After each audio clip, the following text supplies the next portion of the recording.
Apexi terdiri dari 6 komisariat, Pak. Izinkan kami memberikan kesempatan kepada 2 komisariat yang akan menyampaikan gagasan, titipan pertanyaan kepada Bapak. Untuk kesempatan yang pertama, kami mengundang Ketua Komisariat Apexi Wilayah 1. Ini wali kota yang lorengnya terbanyak di dunia, Wali Kota Medan, Bang Bobi Nasution.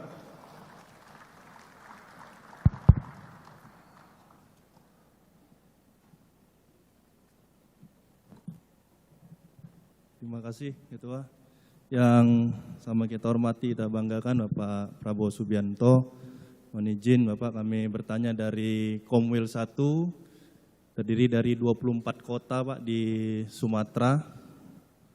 Kami ingin bertanya Pak, mungkin mudah-mudahan mewakili seluruh Komwil dan seluruh wali kota di Indonesia. Tadi Bapak Prabowo menyampaikan tentang hilirisasi, tentunya ini sangat berkaitan juga dengan investasi. Yang ingin kami tanyakan, kira-kira Pak Menhan,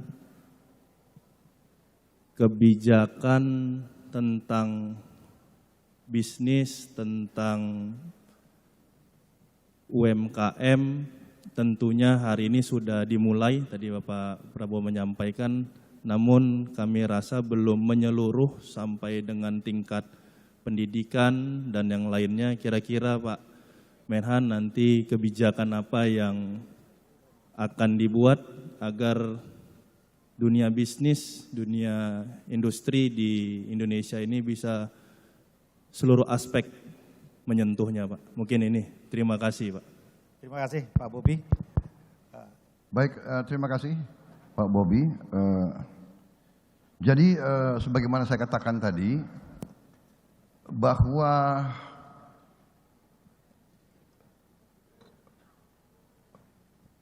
kita harus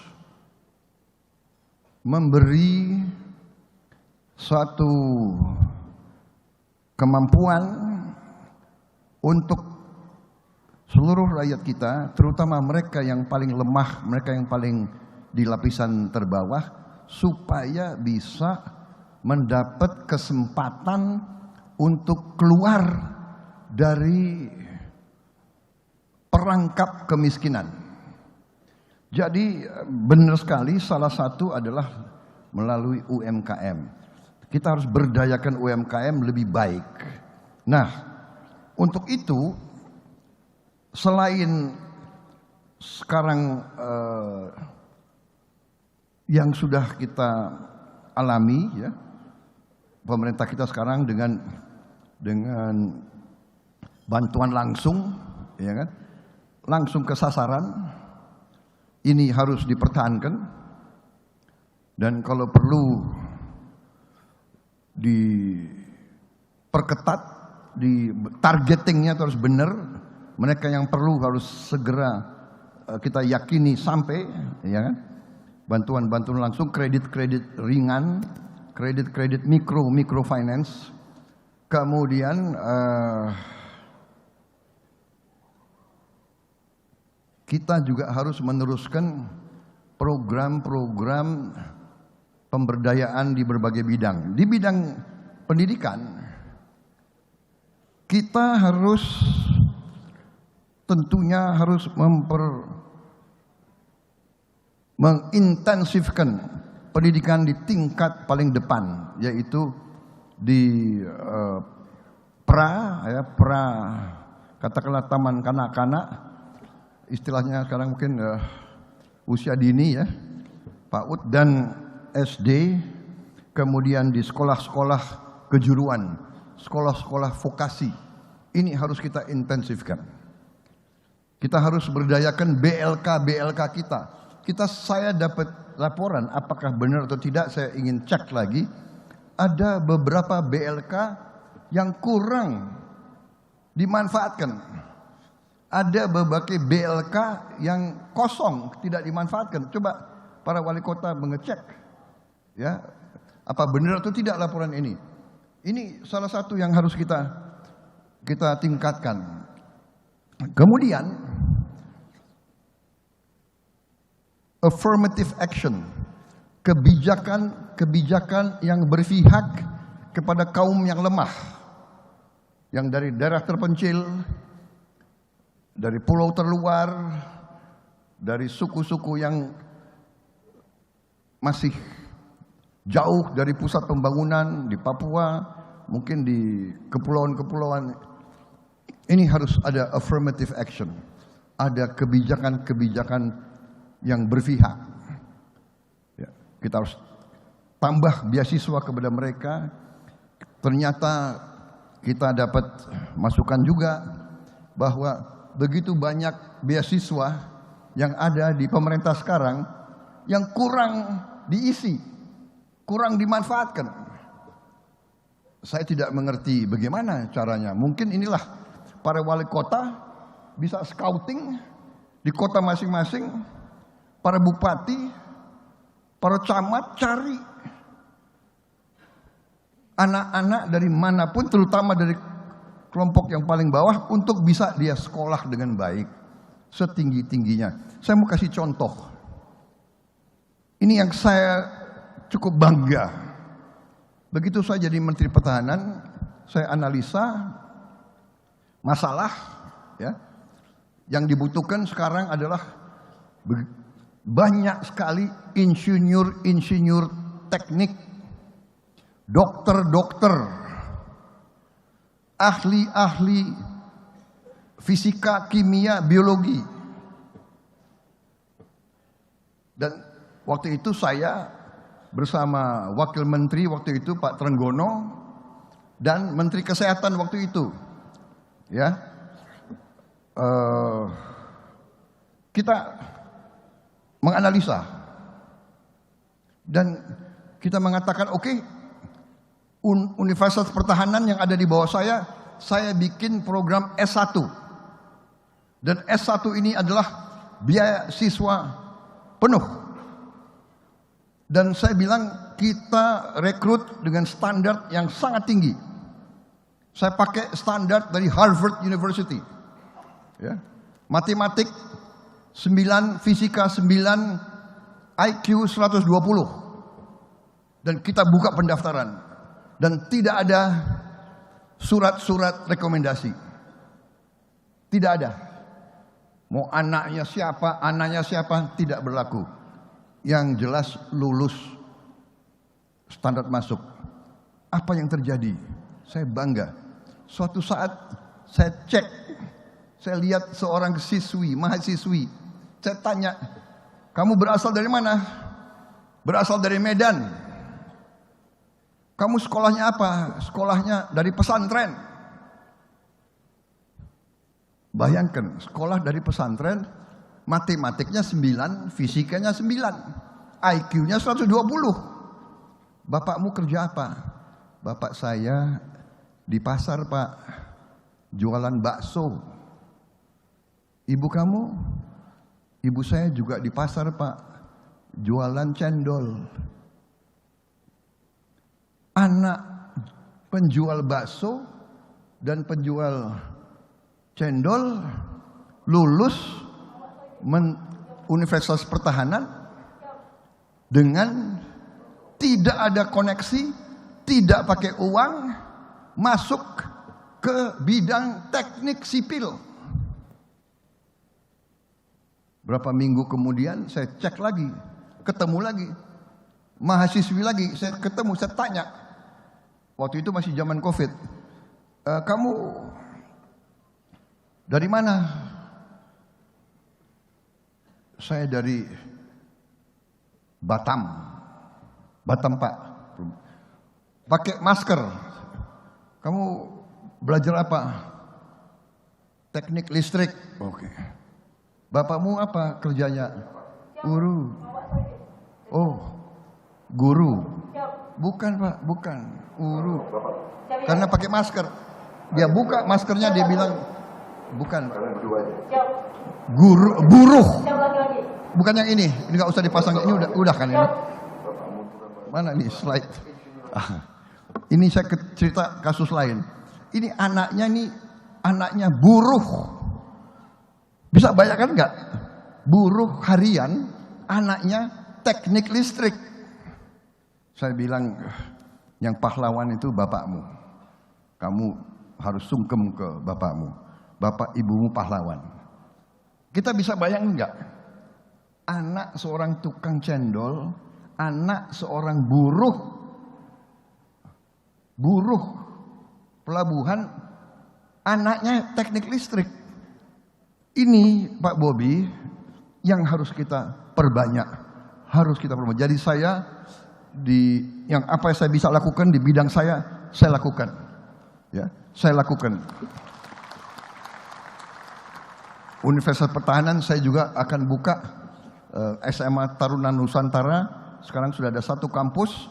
Rencana kita akan tambah menjadi 7 kampus. 1 kalau bisa 2 di Sumatera, 1 di Sulawesi Selatan, 1 di NTB, 1 di Jawa Barat, 1 di Jawa Timur. Tapi insya Allah nanti kita harus lakukan di semua provinsi kita. Sekolah-sekolah unggulan yang bisa memberi kesempatan kepada anak-anaknya orang yang saat ini berada di posisi yang lemah.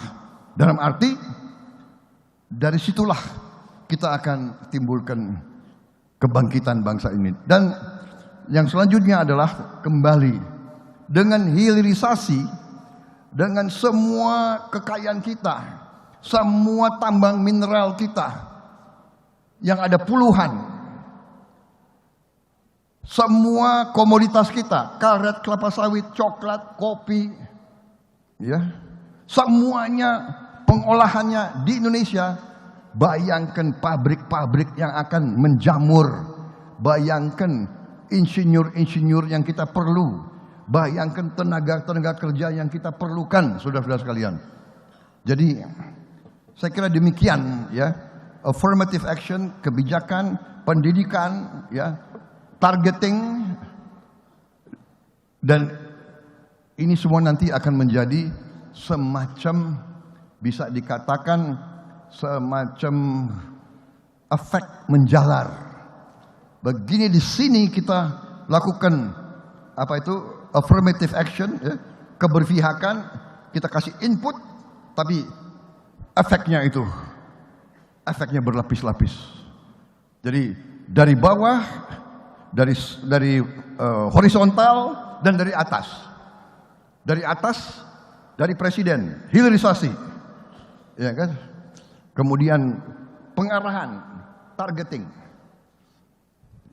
Jadi saudara-saudara, kita akan hitung nanti bagaimana kita mengatur dengan sebaik-baiknya. Saya kira itu jawaban saya, Pak Bobi. Dan ya, kalau saya optimis kita akan mampu untuk berbuat. Dasarnya sudah ada, strateginya sudah benar, tinggal kita teruskan untuk tingkatkan lagi menuju kepada cita-cita kita. 2045 Indonesia benar-benar negara kuat, adil dan makmur, saudara-saudara.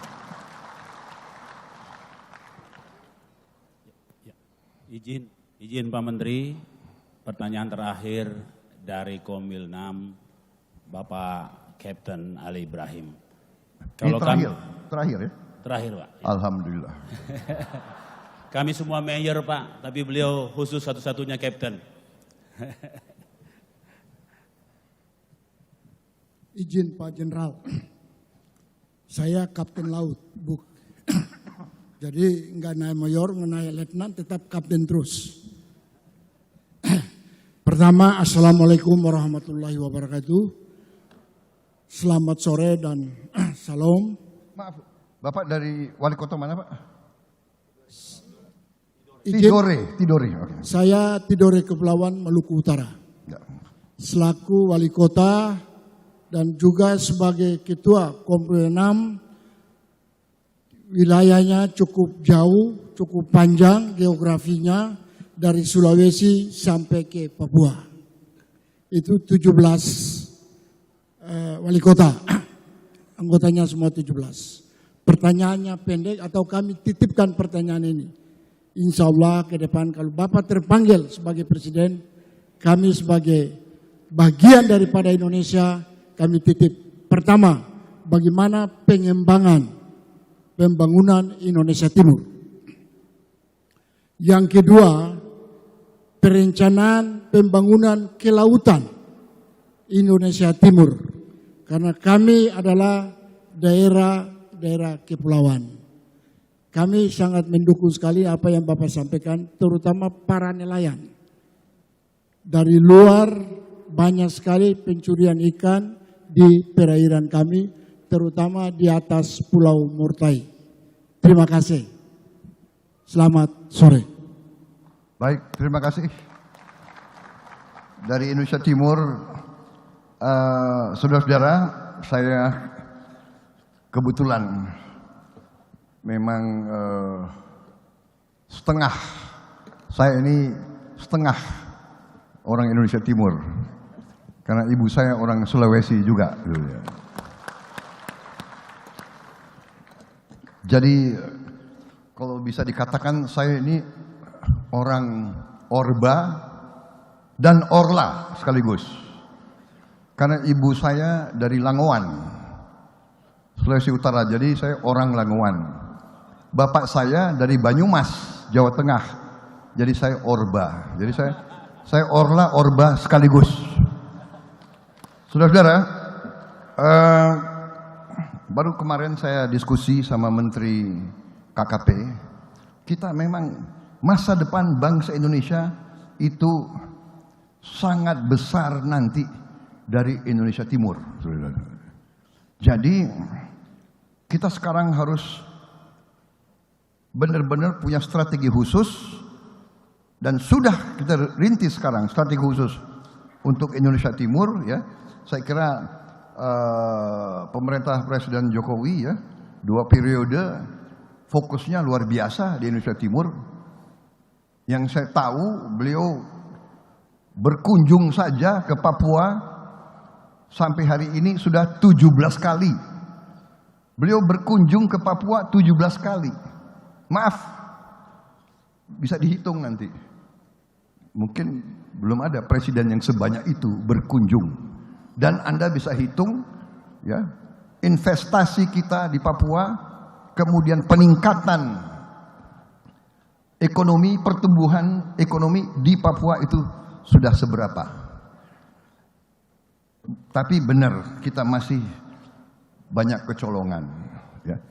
Kita kalau tidak salah punya kebutuhan kapal ikan yang berkisar antara 150-300 gross ton. Kita punya kebutuhan 40.000 kapal. Kebutuhan kita. Ini sesuatu pikiran. Jadi kita perlu sekarang konsentrasi. Pemerintah di bawah Pak Jokowi sudah membuat konektivitas. Konektivitas sekarang. Pelabuhan, kereta api, jalan raya, dan sebagainya. Sekarang kita harus isi supaya konektivitas itu bisa kita manfaatkan secara maksimal. Kemudian selain tadi kekayaan ikan tangkap, kita juga banyak sumber alam di laut yang belum kita gali. Contoh, juga kita sekarang bisa melakukan budidaya ikan, budidaya lobster, budidaya udang, budidaya rumput laut. Dan ini semua menghasilkan uang puluhan triliun tiap tahun. Sebagai contoh, budidaya udang 60 hektar budidaya udang itu investasinya 3 miliar per hektar. Jadi 180 miliar investasi proyek untuk budidaya udang. Revenue penerimaannya itu kurang lebih 140 M satu tahun. Berarti 2 tahun investasi sudah kembali. Anda bayangkan kalau itu 60 hektar kali 100. Berarti 140 M kali 100 penghasilannya. Dan saudara-saudara, ternyata kita punya pantai kedua atau ketiga terpanjang di dunia. Kalau tidak salah hitungannya, tolong dicek kembali, sekitar 30 juta hektar. Bayangkan kekayaan kita hanya dari budidaya udang, lobster, kepiting. Rumput laut sekarang bisa jadi bahan untuk pupuk. Padahal rakyat kita sekarang butuh pupuk. Jadi saya sangat optimis sekarang kita perlu mengerahkan. Kita harus cari anak-anak Indonesia yang pinter-pinter. Kumpulkan, beri tugas, beri fasilitas, suruh dia hasilkan inovasi, penemuan-penemuan, prosedur-prosedur baru, teknologi baru, teknik baru. Saudara-saudara, ini masa yang sangat menjanjikan. Saudara-saudara, menjanjikan. Masa depan kita exciting, menarik. Apalagi kita waspada, kita pintar. Kita sudah pintar sekarang saya kira. Kita sudah nggak mau dibohongi lagi, iya kan? Kita tidak mau. Dan kalau terus mereka mau ambil kekayaan kita dalam bentuk bentah, ya kita harus ambil sikap. Tapi nggak usah khawatir, kita negara besar, 300 juta, satu negara kita sama dengan Eropa Barat. Kalau mereka nggak mau beli barang kita bilang alhamdulillah, terima kasih. Ente tidak mau ambil kelapa sawit kita, terima kasih. Kelapa sawit nanti kita olah untuk rakyat kita sendiri, saudara sekalian. Ya, jadi kita nggak usah khawatir, saudara-saudaraku. Kita negara besar, pasar kita besar. Saya kira itu dari saya. Terima kasih.